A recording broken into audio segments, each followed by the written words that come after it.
Welkom by vandag aan 27's video. In hierdie sessie gaan ons ondersoek hoe sal Server besluit watter metode om te gebruik wanneer data herwin word, en hoe daardie keuse aan 27 'n groot verskil in werkverrigting kan maak. Ons gaan na twee sleutelmetodes kyk, tabelskanderings en indekssoektogte, om te verstaan wanneer elkeen voorkom en hoe dit die spoed en doeltreffendheid van jou navraag beïnvloed.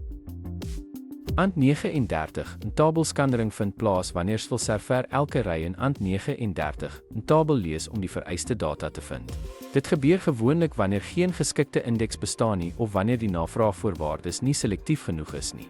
Omdat Server alle rye moet verwerk, ANT 39, 'n tabelskandering kan stadig en hulpbron-intensief wees, veral op groot tabelle. ANT 39, 'n indekssoektog vind plaas wanneer Server gebruik ANT 39, 'n bestaande indeks om die vereiste rye direk op te spoor.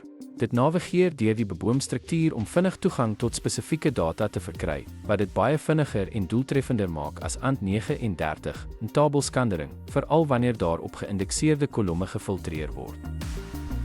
En dit sluit ons oorsig af van hoe Server data herwin deur tabelskanderings en indekssoektogte te gebruik. Onthou, om te weet watter metode jou navraag gebruik, is noodsaaklik om werkverrigting te optimaliseer. Met behoorlike indeksering kan jy die werkslading drasties verminder en data herwinningsspoed verbeter. Dankie dat jy gekyk het en sien jou in die volgende video.